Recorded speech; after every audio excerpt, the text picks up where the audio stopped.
ವ್ಯಕ್ತಿಗಳು ಓಡಾಡ್ತಾ ಇದ್ದಾರೆ ಅಂತ ಬೆಂಗಳೂರಿಗೆ ಎಂಟ್ರಿ ಆಗಿದೆ ಅಂತ ವೈರಲ್ ಆಗುತ್ತೆ. ಇದು ನಿಜಾನ ಸರ್? ಏನು ಆ ಥರ ಟೆಕ್ಸ್ಟ್ ಬಂದಿದೆಯಾ ಬೆಂಗಳೂರು? ಫಸ್ಟ್ ಆಫ್ ಆಲ್ ನಾನು ಒಂದು ಸ್ಪಷ್ಟೀಕರಣ ಕೊಡ್ತಾ ಇದ್ದೀನಿ. ಆ ಪರ್ಟಿಕ್ಯುಲರ್ ಏನು ವಿಡಿಯೋ ಇದೆ, ಆ ವಿಡಿಯೋ ಸಂಬಂಧಪಟ್ಟ ಯಾರು ವ್ಯಕ್ತಿದು ವಿಡಿಯೋ ಇದೆ, ಆ ವ್ಯಕ್ತಿ ನಮ್ಮ ಪೊಲೀಸ್ ಅವರು ವಶಕ್ಕೆ ತಗೊಂಡಿದ್ದಾರೆ. ಅವ್ರದ್ದು ಮೆಡಿಕಲ್ ಟೆಸ್ಟ್ ಕೂಡ ಮಾಡಲಾಗಿದೆ. ಮೆಡಿಕಲ್ ಟೆಸ್ಟಲ್ಲಿ ಯಾವುದು ಡ್ರಗ್ದು ಯಾವುದು ರಿಪೋರ್ಟ್ ಬಂದಿಲ್ಲ. ಆದರೆ ಆ ವ್ಯಕ್ತಿ ಅವರು ಕೂಡ ನಿಶೆಯಲ್ಲಿ ಇದ್ರು ಆ ಟೈಮಲ್ಲಿ. ಜೊತೆಗೆ ಅವರು ಕೆಲವು ಮೆಡಿಸಿನ್ ಕೂಡ ತಗೊಂಡಿದ್ರು, ಆರ್ಥರೈಟಿಸ್ ಮತ್ತೆ ಇನ್ನಿತರ ಯಾವುದು ಹೌದು ಅದರದ್ದು ಸಂಬಂಧಪಟ್ಟ ದಾಖಲಾತಿ ಇದೆ ಅವರ. ಇದು ಈ ಮೇಲ್ ನೋಡಿದ್ರೆ ಗೊತ್ತಾಗಿದೆ.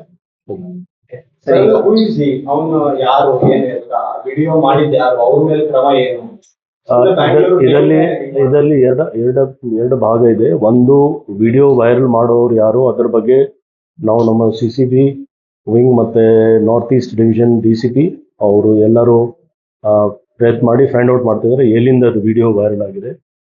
ಯಾಕೆಂದ್ರೆ ನಾವು ಮತ್ತೆ ಅಪೀಲ್ ಮಾಡ್ತಾ ಇದ್ದೀವಿ, ಈ ಥರ ಯಾವುದು ಇನ್ಫಾರ್ಮೇಶನ್ ಇದ್ರೆ ಖಂಡಿತ ಪೊಲೀಸ್ಗೆ ತಿಳಿಸಿ.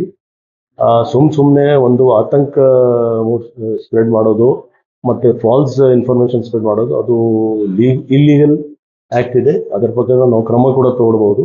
ಸೊ ನಾವು ಫೈಂಡ್ ಔಟ್ ಮಾಡ್ತಾ ಇದ್ದೀವಿ, ಅದ್ರ ಬಗ್ಗೆನೂ ಪತ್ತೆ ಮಾಡ್ತೀವಿ ಯಾವ ಹ್ಯಾಂಡಲಿಂದ ಇದು ಇನ್ಸ್ಟಾಗ್ರಾಮಲ್ಲಿ ಅಪ್ಲೋಡ್ ಆಗಿದೆ.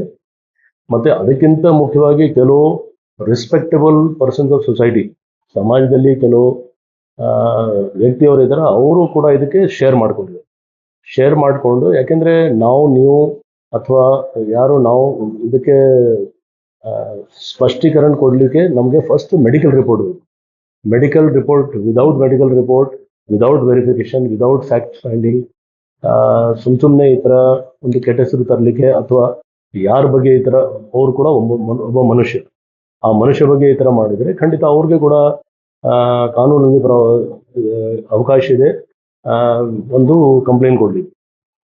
ಅಕಸ್ಮಾತ್ ಅವರು ಯಾವುದು ಡ್ರಗ್ಸ್ ತಗೊಂಡಿದ್ರೆ ಅಥವಾ ಏನಿದ್ರೆ ಅದ್ರ ಬಗ್ಗೆ ಕಾನೂನು ಪ್ರಕಾರ ನಾವು ಕ್ರಮ ತಗೊಳ್ತೀವಿ. ಬಟ್ ಸುಮ್ಮನೆ ಒಂದು ಹೆಸರು ಹೇಳಿ ಈ ಥರ ಬೇರೆ ಕಡೆ ಆಗಿದೆ, ಇದು ಬೆಂಗಳೂರಲ್ಲಿ ಇದು ಸತ್ಯಕ್ಕೆ ದೂರ ಅಲ್ಲ. ಆ್ಯಂಡ್ ನಿಮಗೆ ಗೊತ್ತಿದೆ ಯಾವ ರೀತಿ ಬೆಂಗಳೂರು ಸಿಟಿ ಪೊಲೀಸ್ ಅವರು ಪ್ರತಿಯೊಂದು ವಿಷಯದಲ್ಲಿ ಡ್ರಗ್ಸ್ ಬಗ್ಗೆ ಅವರು ನಮ್ಮ ಸ್ಟೇಷನ್ ಮಟ್ಟದಲ್ಲಿ ಇರಲಿ ಅಥವಾ ಯೂನಿಟ್ ಡಿವಿಷನ್ಸಲ್ಲಿ ಇರಲಿ, CCB ಅವರಿರಲಿ, ಎಲ್ಲ ಮಟ್ಟದಲ್ಲಿ ನಾವು ಇದು ಆಗಾಗ ರೇಡ್ಸ್ ಮಾಡ್ತಾ ಇದ್ದೀವಿ, ಅರೆಸ್ಟ್ ಮಾಡ್ತಾ ಇದ್ದೀವಿ ಮತ್ತು ಸೀಸ್ ಮಾಡ್ತಾ ಇದ್ದೀವಿ. ಸೊ ಈ ವಿಷಯ ನಮಗೆ ಗಮನಕ್ಕೆ ಬಂದ ತಕ್ಷಣ ನಾವು ಯಾರು ವ್ಯಕ್ತಿಯವರ ಆ ವ್ಯಕ್ತಿಗೆ ವಶಕ್ಕೆ ತಗೊಂಡಿದ್ದೀವಿ. ಆ ವ್ಯಕ್ತಿಯು ಮೂಲತಃ ಇಲ್ಲಿಯವರಲ್ಲ, ಇಲ್ಲಿ ಅವರು ಕೆಲಸಕ್ಕೆ ಬಂದಿರೋ 3 ತಿಂಗಳ ಹಿಂದೆ ಅವ್ರಿಗೆ ಸ್ವಲ್ಪ ಆರೋಗ್ಯ ಸರಿ ಇಲ್ಲ. ಮತ್ತೆ ಆ ಕ್ಷಣದಲ್ಲಿ ಅವರು ಹೇಳ್ತಾರೆ ನಾವು ಜಾಸ್ತಿ ಕುಡಿದಿದ್ದೀವಿ ಮತ್ತೆ ಜೊತೆಗೆ ಮೆಡಿಸಿನ್ ತಗೊಂಡಿದ್ದೀವಿ. ಅದು 2 ವಿಷಯ ನಮ್ಮ ಮೆಡಿಕಲ್ ರಿಪೋರ್ಟ್ಲಿ ಕೂಡ ಬಂದಿದೆ. ಸೊ ನಾವು ಲೀಗಲ್ ನೋಟಿಸ್ ಕೊಡ್ತಾ ಇದ್ದೀವಿ, ಯಾರು ಇದು ವೈರಲ್ ಮಾಡಿದ್ದಾರೆ ಮತ್ತೆ ಯಾರ್ಯಾರು ಇದು ಶೇರ್ ಮಾಡಿದ್ದಾರೆ ಅವ್ರಿಗೆ ಕೂಡ ನಾವು ನೋಟಿಸ್ ಕೊಡ್ತೀವಿ.